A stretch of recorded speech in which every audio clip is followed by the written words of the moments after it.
Well, thank you so much. I'm so excited for this podcast today. We just had Grace on the Get to Know Your Wedding Pro podcast last week, and I want to talk about that too. Before we get started today, I do have one announcement. If you guys are listening to this and you want to support the podcast, if you're a wedding vendor like Tasha Owen, I know you listen to all these, Ryan McConaughey, all these people, I know you guys are listening.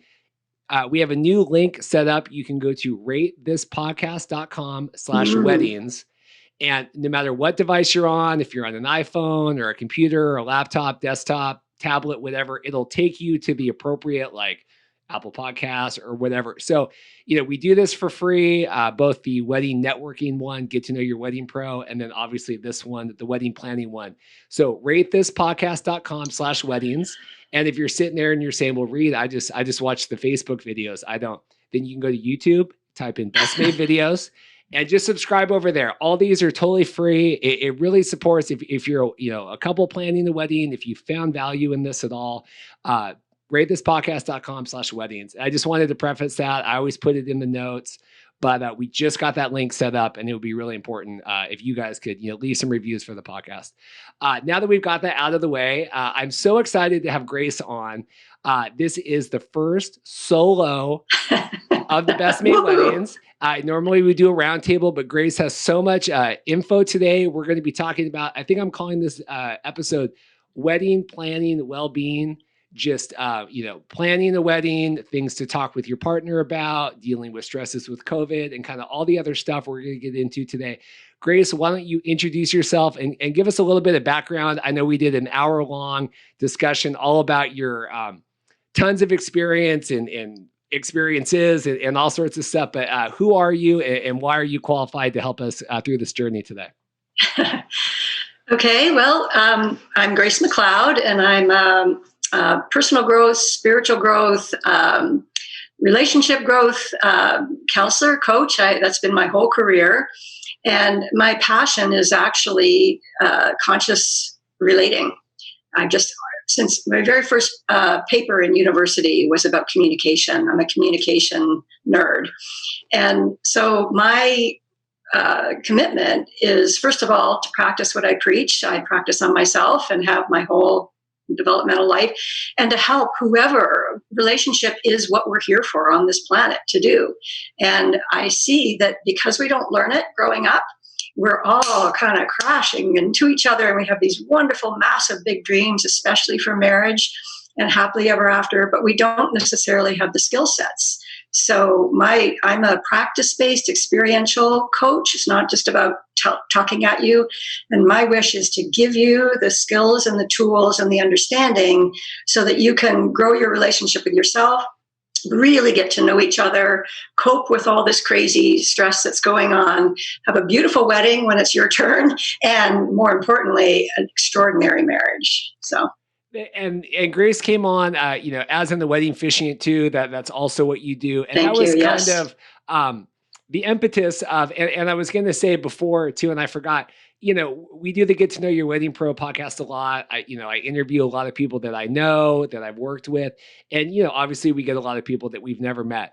And so, and you had reached out, and, we always kind of do the due diligence and kind of looking through everything. But it is kind of always this guessing game, right? When new people reach out and you're like, well, I don't know them. Is this going to be, weirdo? Yeah, right. I mean, is this going to be a total bust? I mean, what's going to be going on? And I'm so glad that you reached out, and I'm so glad that we got to talk about your wedding officiating and everything else. And yeah, through that discussion, we started talking about pre-wedding counseling. And I just think that's so interesting because, so much of the time you talk about like couples going to therapy and all this like disaster talk, like what's going on. And I think it's so great to, that people don't necessarily relate to each other perfectly all the time, right? And especially when they're in relationships. So talk about just kind of the philosophy behind what you do and helping people out. And you have a lot of notes, so please like lead into this because I'm kind of the dummy today. So what are we talking about, and what do you work with couples through? Okay, well, I think what I'd like to do is just acknowledge that, especially for couples that are already engaged and maybe were full throttle into their planning for their wedding. It's such a huge event in a couple's life. And all of a sudden we have this full stop with COVID. So I'm calling this the Great Destructor. It's not just for weddings, it's for every aspect of life. And in my life, I had huge disruptors when I was young, very, very young, and very traumatic. And it led me onto a path of what's it all about and what do I really want? And when we get asked to full stop, we get to get off the train for a minute and really ask, is that actually what I still want?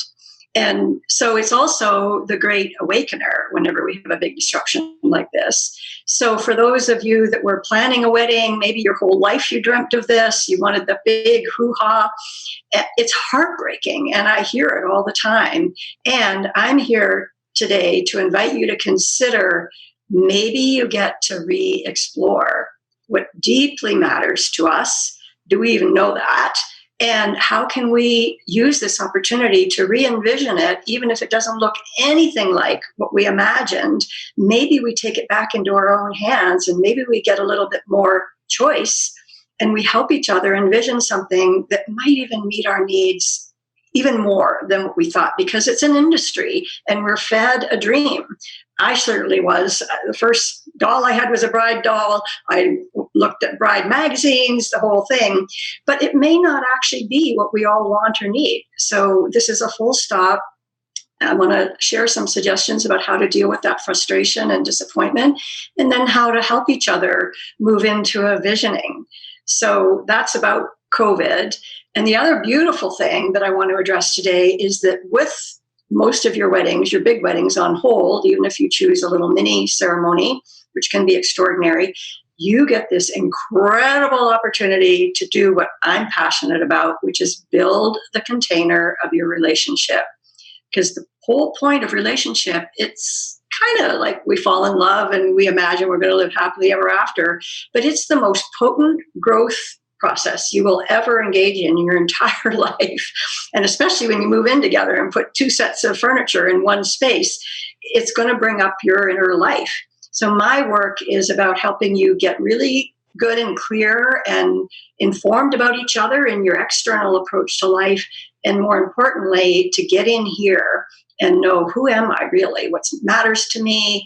What works for me? What are my strengths, my weaknesses, my challenges? And who the heck are you?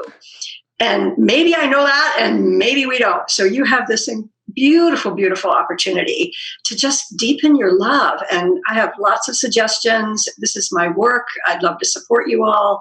And I consider this good news, even though I know there's a lot of hurt and disappointment going on. This is great. You have literally taken my ramblings of a Google Doc questions that I sent over, but I mean it, and perfectly gotten into like same page of what we're talking about today. So just Good. thank you so much. So go ahead. I mean, where do we start? You know, okay. And I guess what also I'm so excited about is it totally embodies the philosophy of this podcast, which is focusing on the positives now, because like you said, people are distraught and trying to, get around the rules and what can we do? And this is a disaster. And this is, how can we make the best of everything we have going on? So go for it. You got my blessing. Great. So we've got the idea that this is the great disruptor, but it's also a great opportunity for new choices. So an exercise that I thought couples could do is I have some calming exercises that actually maybe we'll do these first, because my work and my coaching, people who coached me said, if I'm about to engage with you and sort some things out, I can do that from up here and up here, or I can wait and center myself and get grounded and be present and open my heart and get into a little bit more openness. And the conversation we will have there is 1000% different. So if there's some stress, if there's some disappointment, I'm a breath coach. That's the fundamental foundation of my work. One extraordinarily simple practice you can do in 1 minute is something called connected breath. And all it is you sit for a moment, probably with your eyes closed. And first of all, we have this ability to notice, and we're always noticing outside. Just turn the spotlight inside and pay attention and notice your breathing. It immediately focuses you because you're trying to pay attention to this thing that happens all the time by itself. Just let it be, no judgment. shallow, jagged, smooth, quiet, loud, whatever. And then very, very gradually, you're going to start to concentrate and slow the breath down and breathe in and see if you can pay attention to where the top of your inhalation is, and then immediately let go and go down to the bottom of the exhalation and really let it finish like a balloon emptying. And as soon as you're done, draw the breath in. And if you slow it down, you'll breathe in more, and you'll actually find that you're letting your exhale go. So the breathe in is yes to life, yes to the way it is right now, whether I like it or not. And breathe out is, okay, I'm letting go of control. And I'm not even pushing the exhalation out. I'm just letting it go. And then this connection is where we go into whole brain. The two lobes of the brain start to synchronize. Our blood pressure goes down. Our heart rate goes down. And we go into what we call unity consciousness, where we start to feel like we're connected to ourselves, we're connected to our partner, we're connected to life. And what happens there is stuff that we can't get when we're all disconnected and stressed. So that's my thing that I teach everybody, connected breath. You can try that. Another one, this is going to make you smile. About a month ago, I was trying to figure out how I could offer my help. Everybody's offering their strategies for saving the world and saving each other. And I decided to launch something called Humming for Health and Happiness. So humming is the most natural thing we do. We usually do it when we're happy. I'm suggesting we do it as a stress buster. And it's really as simple as you think. It's just take a breath in and all through the nose. Nasal breathing is super helpful. And long, slow exhalation. And you start to create this vibration in the throat, goes up to the brain, shakes the brain up a little bit, gets rid of the stress, goes down to the heart, opens the heart, sends all this great antiviral energy into the lungs. You can hum a tune. So I started my campaign with You Are My Sunshine, where it can all be kids. Or you can just do 3 to 5 long, slow breath in and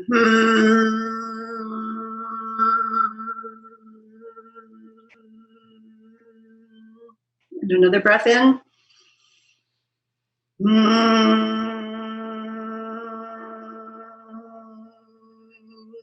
And it's quite extraordinary. It calms the nervous system. Again, it's a concentration exercise, so you can't be over here fussing when you're humming.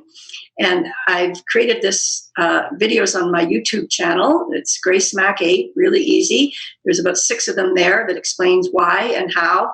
So humming for health and happiness. So I would encourage you to try some little tiny practices like that to state shift yourself. So that's my first suggestion. And then I have an exercise. So I'll let you have a moment there. No, it's perfect. And I do, and as someone that's really done yoga for a long time and savasana and really kind of centering, and I am terrible at that now, and I think a lot of people, but I mean, we're just so running through everything. And I think it's so nice. And I know, especially with wedding planning, I always joke with Dorothy that like 5 to 8 or 6 to 8 at night when couples get home from work and like they're shoveling dinner and they're trying to figure out, okay, what decisions do we got to make tonight? Or, okay, we got to get that cake stand, or we got to get the whatever. And just, taking a minute, like you said, in some of these practices and really just trying to like stop and focus and kind of figure out, okay, what do we need to work on now? Or what do we need to talk about? And when you do center like that, what you tap into is your intuition, and you're much more in touch with your inner cues. And it's like, you know what? I'm exhausted tonight. I just realized I hummed for 3 rounds of breathing and I'm exhausted. I don't know if I want to do wedding planning tonight. So let's go to bed early and maybe we can get up in the morning and do it. And you get much more connected to yourself and each other and more authentic. So that's the key to everything, is trying to find your true authentic self and lead your life from there. So those are the recharge practices, and there's thousands of them. The suggestion that I wanted to make for an exercise for each other is, once you've done that, to take turns being the newspaper interviewer, and the one that's going to get asked the questions would sit quietly or maybe even lay down and just ask this really sweet question. Honey, what was your dream? What was your dream for our wedding? What was it? Tell me. And then just stream of consciousness, and the other person writes it down and see what happens, see what comes out. And then the next one is, and then take turns doing that. Maybe for this next one, you sit up.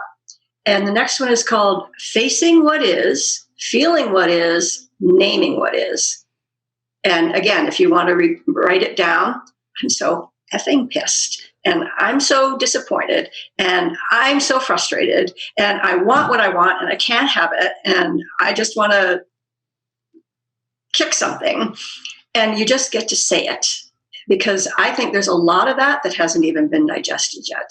It's in there, it's bottled up. It's like everybody's, well, get over it. It's the way it is, move on. And we're already into trying plan B. And we really haven't had a chance to just feel it. Maybe you need to vent it. Maybe you need to cry a little bit. And it helps us to acknowledge what we've got going on and have our partner hear us. And then vice versa, both of you. And then the next one is the wonderful part. Okay, given what we've got the what is now. We've got all these seeming restrictions. What's your deepest heart's desire for a wedding? And maybe it's two parts. Maybe it's a ceremony now and a party later. And then again, write it. And there's some key elements. It's like, what do you want to feel before, during, and after? What are the elements that you want to have included? Who needs to be there? Who can't be there? What are we going to do about them? And what is the absolute essentials to our wedding now?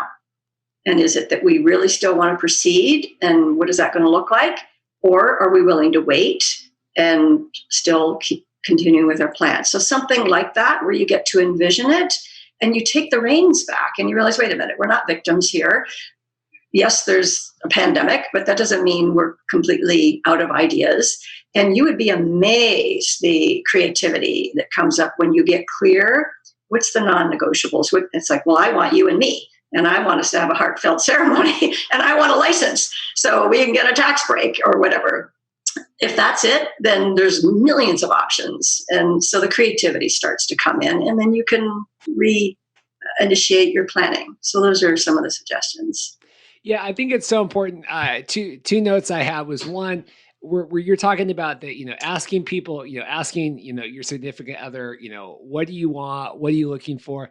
And I know that I was guilty about that as well with Dorothy, when we were planning, and I was involved in the wedding industry, when we got engaged and when we planned our wedding.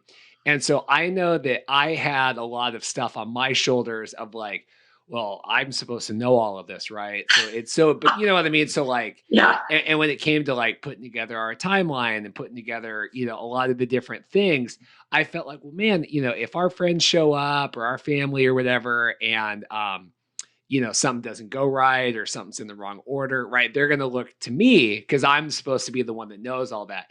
And, had we have done some of these, exercises, maybe I would have conveyed that a lot earlier to Dorothy, right? Yes. Where, she on the other side obviously isn't, in the wedding industry and was focusing on the comfort of, her family. And so the example I'll give, and I can't remember if I've given it before on the podcast, but her dad, my father-in-law, was absolutely terrified of giving a speech, right? Like absolutely terrified, and who wouldn't be? I mean, I would be too, having to get up there, but they had wanted to do it.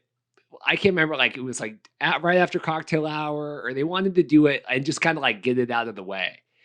And I remember, we had talks and, with our DJ and with everything and the planner, and well, normally you would do it this way and then we would do that. And it's kind of weird to do a speech there. And then, once he wanted to do it, and then my mother-in-law, she wanted to do it with them. And then my sister, so it ended up being this whole big thing. And I'm sitting there with all my preconceived whatever, like, well, we can't do it that way because people are going to look and they're going to say like, well, that's wrong, or that's not the way, whatever. And Dorothy and I had this, not an argument, but like a discussion about it. And she said, well, it doesn't matter. Right. And what's important. But like I said, having those discussions, because I think a lot of times people assume, well, I feel this way, and so then you should know like why I feel that way too, even though I haven't vocalized it. Exactly. And we talked about that on the Get to Know Your Wedding Pro podcast, where people don't necessarily ask as many questions anymore. They talk and feel like they don't ask why a lot. They just kind of talk and don't really ask questions. And so that would be the perfect example of kind of going through those wants and Absolutely. desires, right? And what I've also been aware of with the couples I've been working with is most of them have canceled the wedding planner because it's not a big enough event for one, and the venue who would normally help them with this kind of stuff. It has been falling on me, and I'm a workshop designer. I love that kind of stuff. But what you said was the key. It doesn't matter. It's your wedding. I mean, yes, there's some flows, but if dad needs to get it out of the way and do it early, so be it. We can make that happen. If that's going to make him relax and be more in his heart and more able to connect with the both of you, isn't that what's important? So that's what I'm talking about, is like, talk to each other, find out what's the most precious part about your wedding that you want to feel. I mean, you can get all dressed up, you can have the perfect everything and walk away either numb or so exhausted or disappointed. So, it's supposed to make you feel something. And that would be what I would ask. What did you want to feel in our wedding the way that we had planned it? How do we make sure that you get that? And how do we want to feel with each other and in relationship to all those that are involved? So really, the questions can bring up so much. And then if they seem to be, I'm going to say this about several times, quite often you'll find out they're exactly opposite or they're surprises. And instead of like, well, I don't think we should do it that way. And it's like, oh, really? Oh, tell me more about that. What's important to you about that? Oh, I didn't realize that. Explain. And take it down deeper. And you'll find what's called the deep why. Well, the reason I want dad to do his speech the minute we walk into the reception hall is because I don't want to be worried about dad all night. And I want to take care of dad. He's paying for the whole thing and I love my dad. I want to protect him. So it's like, if you get into inquiry, you'll get down to the deep why, whether it's the wedding planning or why are we getting married or who are you really? So those are the next steps of this process. Yeah, because I'm so guilty about that. Where especially where I work at home, and Dorothy's now back at school doing remote teaching, with the kids. But I'll sit there all day and like have something in my head, right, that I've thought about and thought about and thought about, and then she'll come home and I'll be like, hey, so it's even with wedding planning, hey, I think we should do it. It's like, well, I don't want to do that, and you're like, oh no, I've spent 8 hours thinking about this, and like you said, it's not. It's that reactionary, and I'm so guilty of that. And so how do you help that? Because I'm a passionate person that way too, which is I always have that reactionary approach. And I think a lot of people maybe feel that way. What advice do you have? So that's where I would say now we're starting to talk about how to prepare for the marriage. And, some couples have been together for a pretty long time. So this may not be as pertinent. But a lot, once the engagement happens, it's all about, well, we're still working, we're still managing our lives, and we got this monster thing to pull off and all the changes. And it all becomes about the planning of the wedding. But the point is, it's a marriage. And as I said before, if you do it well, you can set up the practices and the clarity and the connection that builds like a home.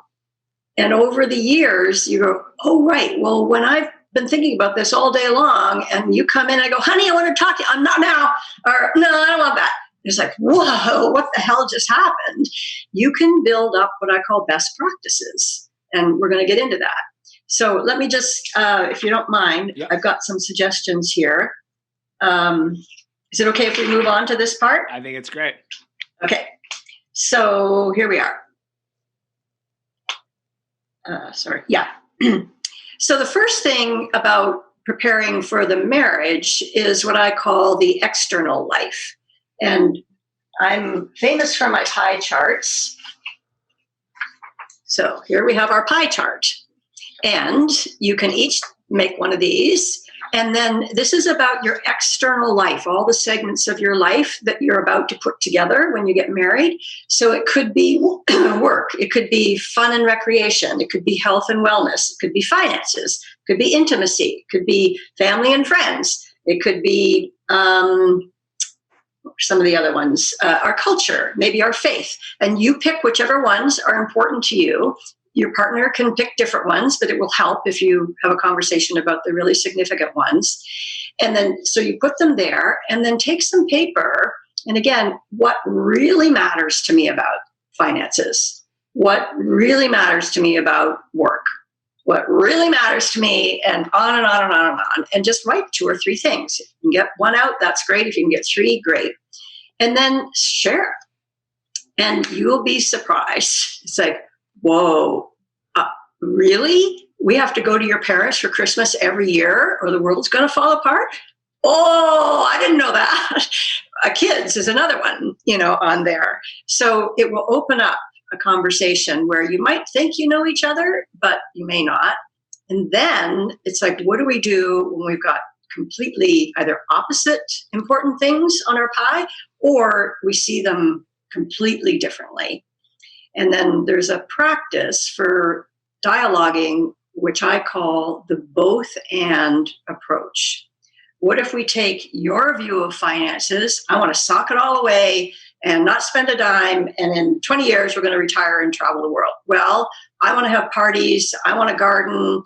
I want to go on trips every year. What do we do now? And instead of fight about it for the next year or 10 years, we go into what's called both and thinking, which is, okay, sock it away for 20 years, spend it and enjoy life as we go, diametrically opposed. If you wait and really say, why is that important to you? What is it? What will that give you if you get to spend it as we go? What will that give you? If you talk long enough, you will actually find that, oh, because you want the joy now? Oh, but you want to have something to look forward to? We're getting closer. We're getting closer. Now, how do we find the both and? Most people think we have to compromise. Well, let's cut half of your piece off and we'll add it to half of mine and we'll make do. Not necessarily. If you wait and really think about, well, what's the underneath thing? Well, I want joy now. They want joy later. And this, what I call the divine third idea, will drop and it's like, hey, what if we do like an account for retirement? And each of us contribute to that every paycheck, and we build that sucker, and let's have a separate account and put some money in there for maybe not every year trips, but every other year. Whoa, I didn't think of that. And both people are like, hey, that works for me. And you're not fighting, and you're not trying to convince each other of which is the right one and which is the wrong one. And you go around and you can do that. It's work. And it doesn't necessarily come right away, but you can get there. So that's some homework that you can try. And when you get to the trying to discuss it part, obviously one thing I wanted to mention, because you're not having your great big wedding right now, maybe that account is over here and it's on hold. You could also consider using some of that money to invest in help and support. And the more you build these practices and these communication skills and these self-care skills now, the better your marriage will be. So I would say invest in some coaching and some experiential retreats, classes, whatever. So that's the first one. You want to say something there? I do. So, and I think that because, and maybe it's just me, but I always think there's this preconceived notion that like, if we have to go seek outside help, right? If me and my significant other, my partner, if we have to go get help, then like we failed, right? Or like we didn't do it right, or we couldn't figure it out on our own. And so what do you say to that? Because obviously that's not the case, but talk about that where it's like, well, we're a failure if we got to go talk to someone. Right. Well, what I call it is it's the school. We need to go to school. I mean, we go to school for ABC, 1, 2, 3. We go to school for our jobs. We go to school to learn to cook. Why not go to school to learn how to be in relationship, especially with yourself, which there's hardly any school for, and relationship school. So it's about learning. It's discovery and learning and building skills, which if you get the thing of, well, we're broken, that's why we need help. Instead, it's like, we don't know.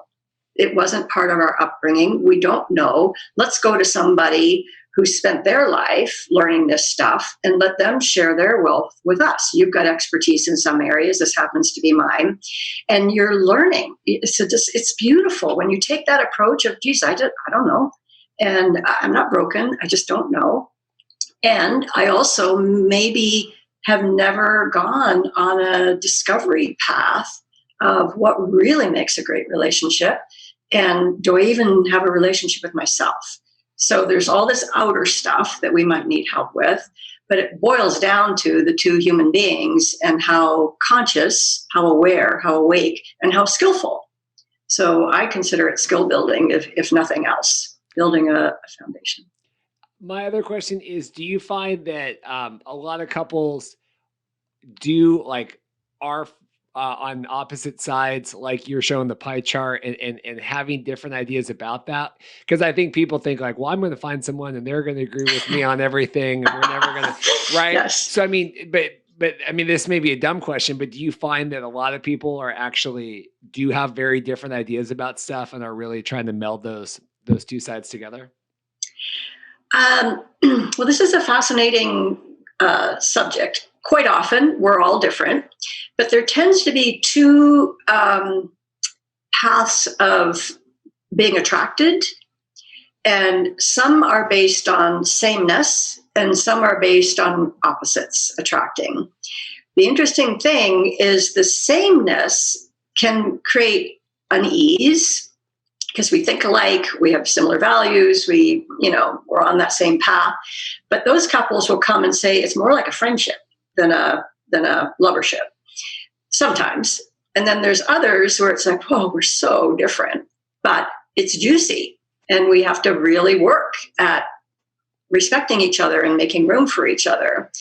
The third one is when we've done our own inner work, and we've gotten really clear about who we are, we're more likely to attract someone who's at our same level in terms of self-development. And when we're there, even if we hold money differently or whatever, health or whatever, there's a sense of there's room for me and there's room for you, and we do this both and thing. So part of it is that the attraction is we are so much alike that it's going to be fairly easy. These things aren't going to be that challenging. Others, it's like, whoa, we got to learn to make room. And those can be challenging, but they're very growth inducing.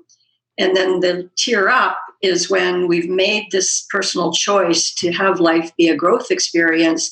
We tend to pick someone, hopefully, who's willing to do that. And then it almost doesn't matter because we are going to work on it and we're going to use it for our development. Okay, cool. I continue on. I've derailed you with no. These are all great. Yeah. So then we start to move into, all right, we've got our pie chart. We know about all these parts of life. Then we get down underneath, which is, well, what are our core values? And values, beliefs, it's kind of set in stone. This is just the way I am. And again, the good old pie chart. And it doesn't matter what goes on there, but if you can get clear, what are your fundamental values as a human being? Honesty, integrity, respect, accountability. I take responsibility for my own experience, kindness, service to the world, hardworking. It doesn't matter what they are, but if you can fill out 6 of those and realize, whoa, that's me. Those are really important to me. Here's yours. What's going to happen there is the decisions you make on the other pie chart are going to be informed by this. So my value is to feel safe and secure in life. Therefore, I want to save for 30 years. They have everything to do with each other. And hopefully you want to get to the point where you have respect for each other's core values.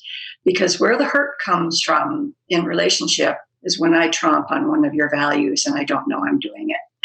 And if you can tell me, you know what, when you came home late and you didn't call, it really hurts. Why, honey? You know I come home late. You know I'm always going to be here. What's the big deal?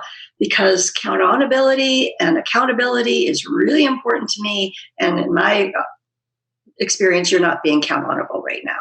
So the thing is the thing, but the deeper thing is in the values. So that's that one. Do you relate to that one? Yes, that's good. Okay. And then now we're going into the inner world.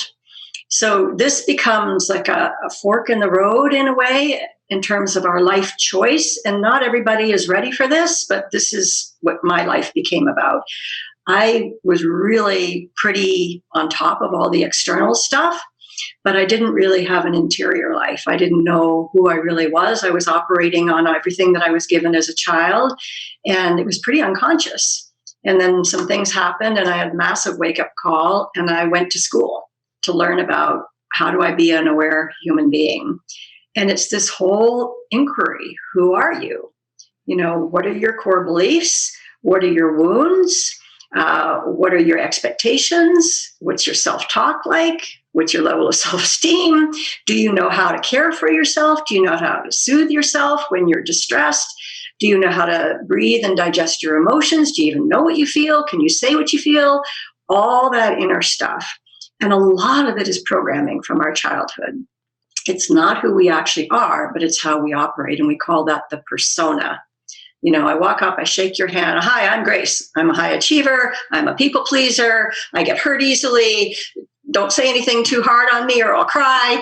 And that's who I introduce myself to. And then I have this whole deeper being inside that I've come to discover is also who I am. So ideally, couples go, wow, if we could dare to go here and go inside, and it's cobwebby in there and there's some stuff we may not want to look in those boxes, but if we can unravel the stuff that's programming that we just picked up from our culture, from our families, from being an unconscious human being, and we can start to bring forth the authentic human being. And let me introduce myself to you, and let me introduce myself to you. And this is where it's the most profoundly moving work I do, is to work with an individual who discovers, I know that person. I remember her from when I was 3 years old or 4 years old and I'd play in the mud puddles. Or I remember I loved baseball. I just loved baseball and the smell of the glove, and the real child comes out and well, who were you back then? And how do we bring that person back into your life? And then how do those two people get to know each other? And then start to build a relationship based on those authentic people. So that's the deeper dive. And if you can do that before you get married, phenomenal. Even if you are married, it's ideal if both of you will start together, but sometimes just one partner is ready and the other isn't, to do it for yourself. The more in touch you are, the more connected. Even if you're getting triggered, you can go inside and you will have the skills and the practices to resolve that. And then the last piece is what I call those best practices. How do I communicate with you? And we can get to that in a minute. But the more I know myself and the more I've even learned how to digest my own inner experience, even if you were the trigger, the more I can come to you from a more integrated place and say, hey, can we please talk? There's something going on. And I can even share from a more responsible place. So that's enough for that round.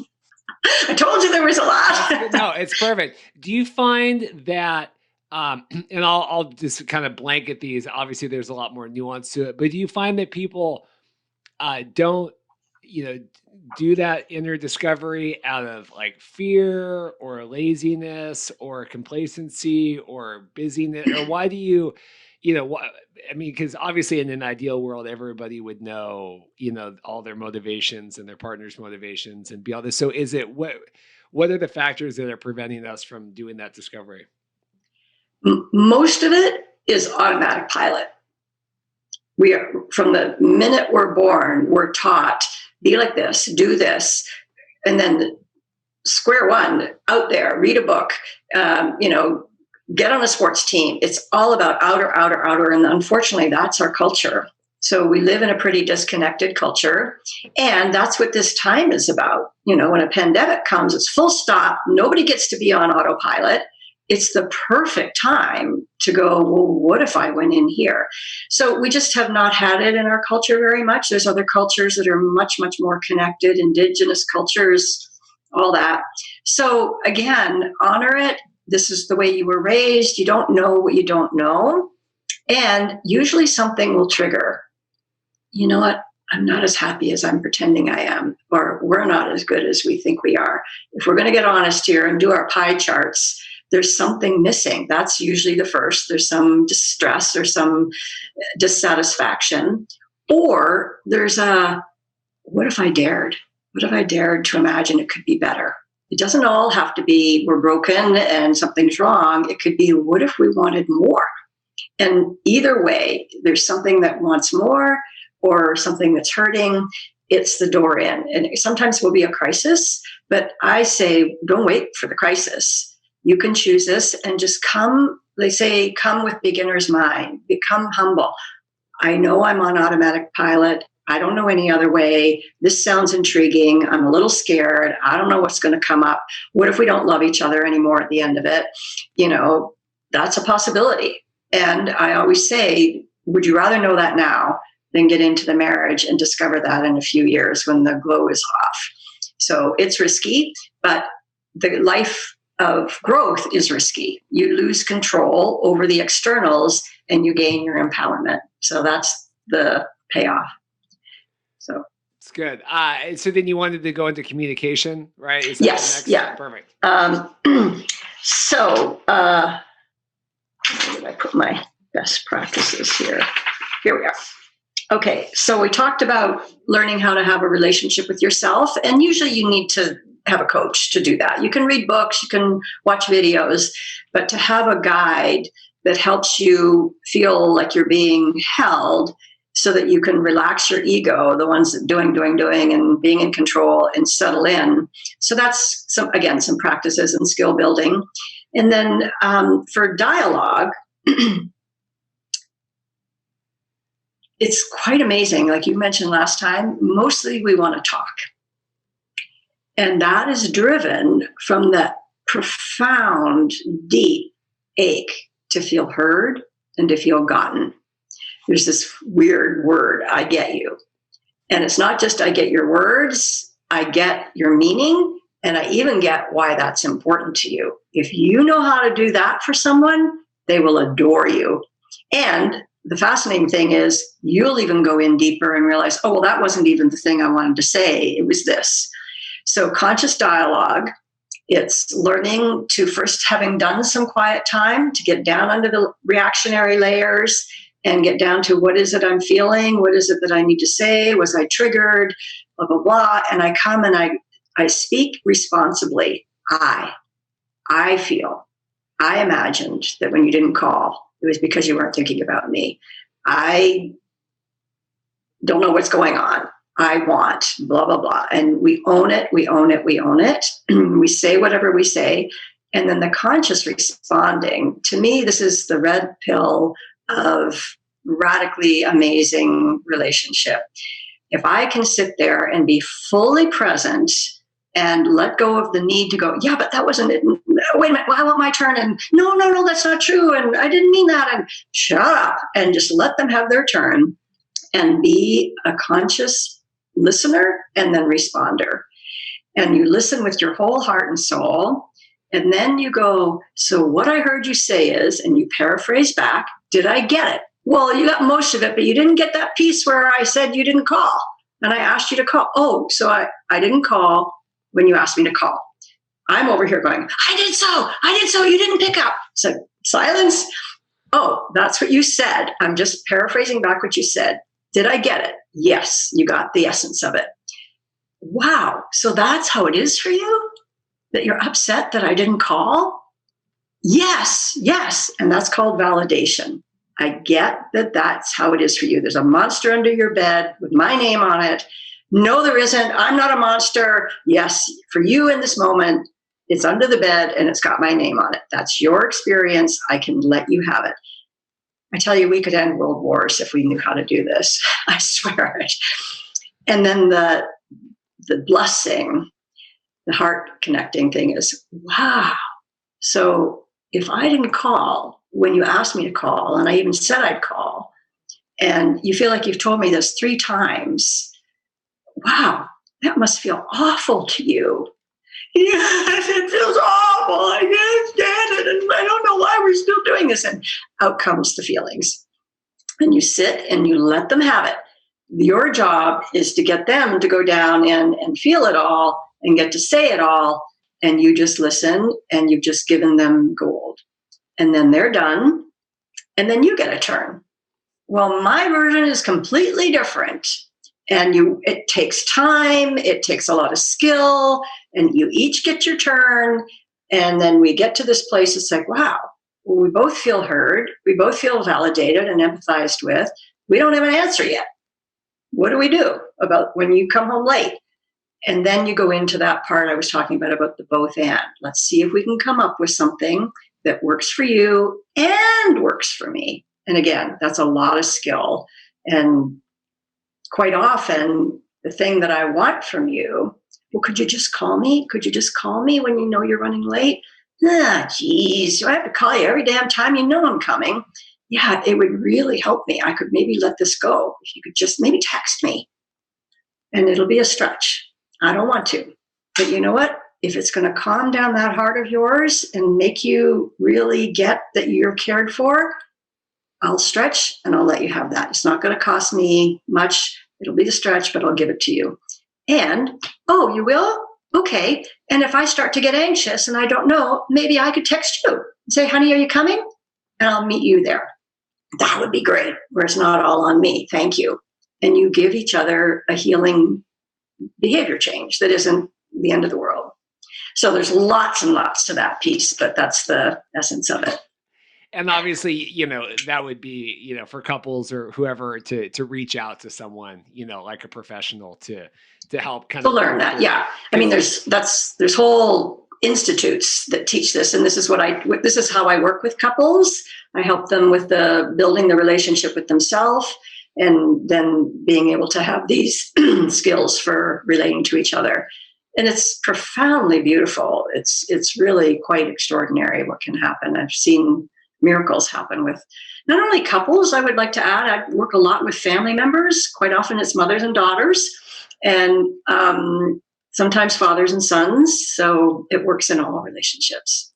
Yeah, it's interesting because like you said, with people just need to talk. And I do feel like sometimes when you're, you know, even like with our friends and other couples and stuff, and like you're talking and it does just feel like they're not listening. They're just waiting to respond. Yeah.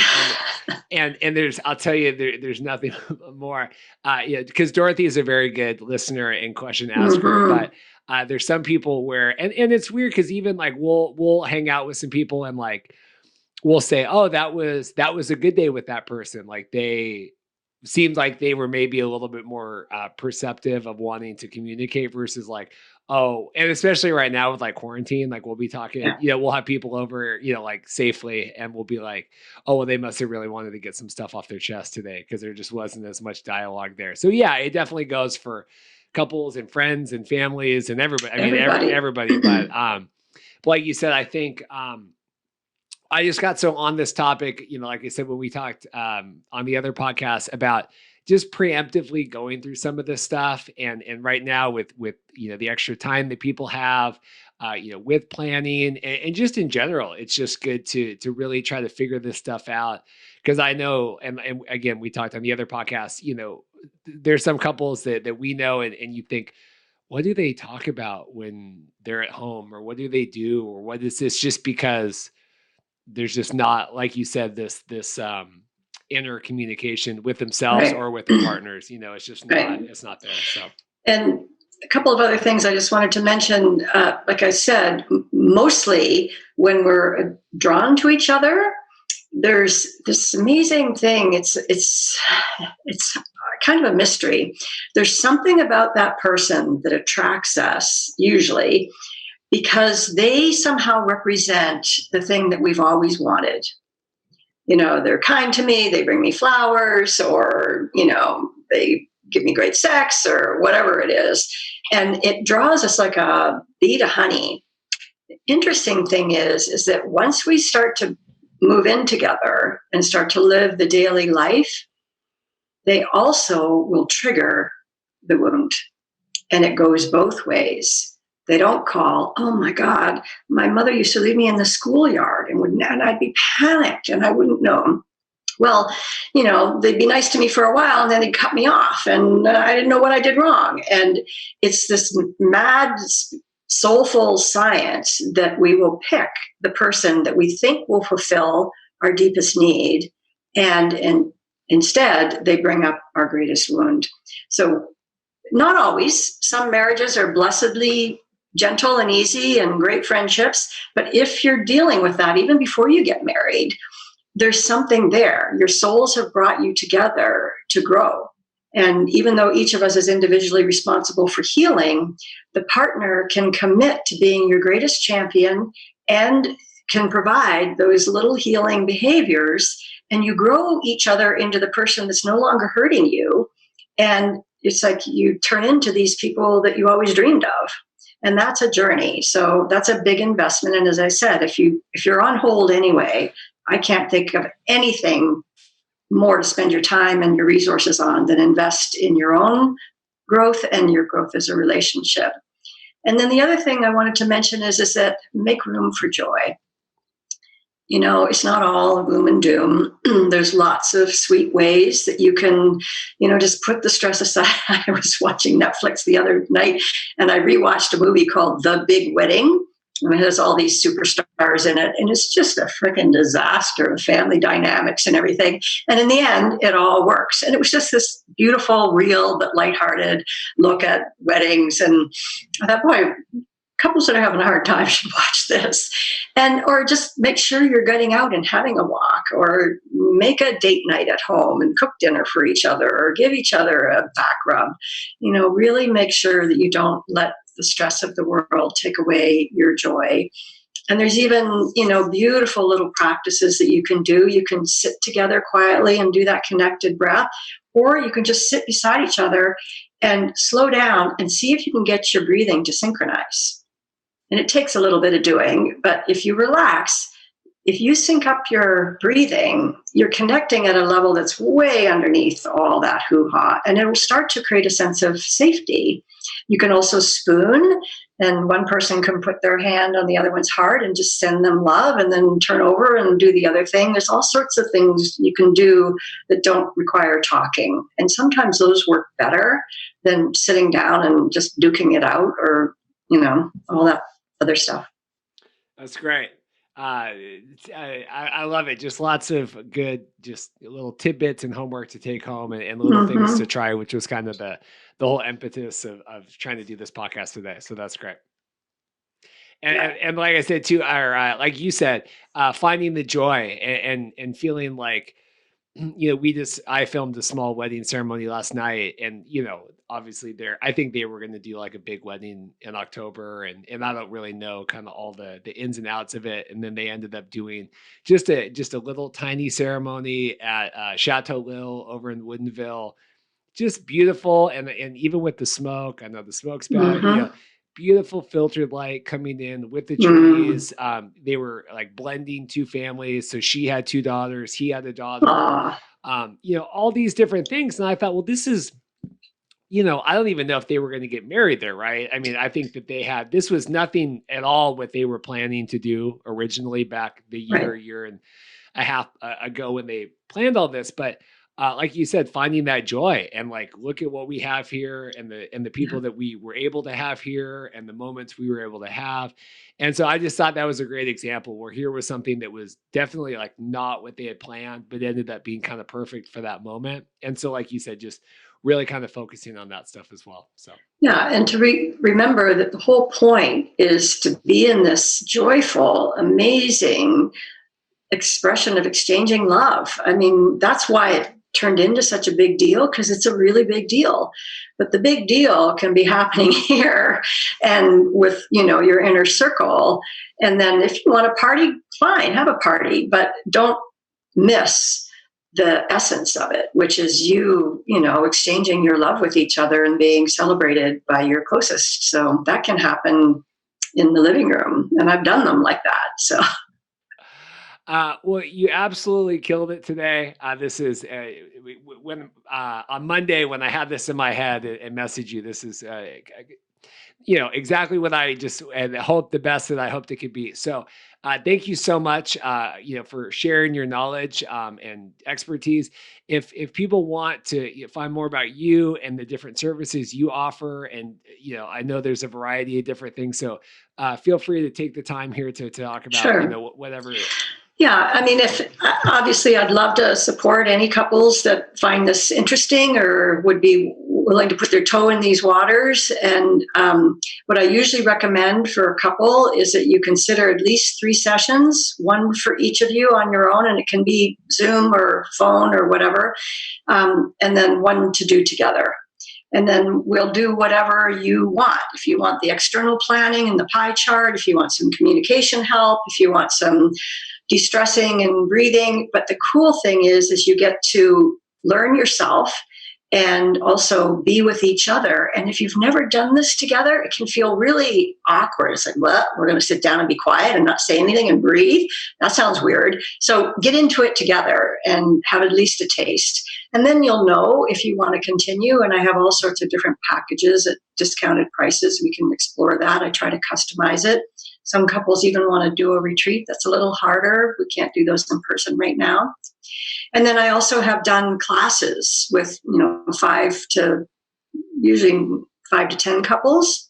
And we just go through a series of each week for an hour and a half, 2 hours. And this would have to be online. And we go through some of this stuff so that you can actually learn it. So those are various different ways. As I mentioned, I do have a YouTube channel. It's not got a lot on it, but it's got the humming on it. And I'm going to be doing some more of this stuff on there. It's Grace Mac 8. My website is just my name, and my last name is spelled MacLeod.com, gracemcleod.com. It's all on there.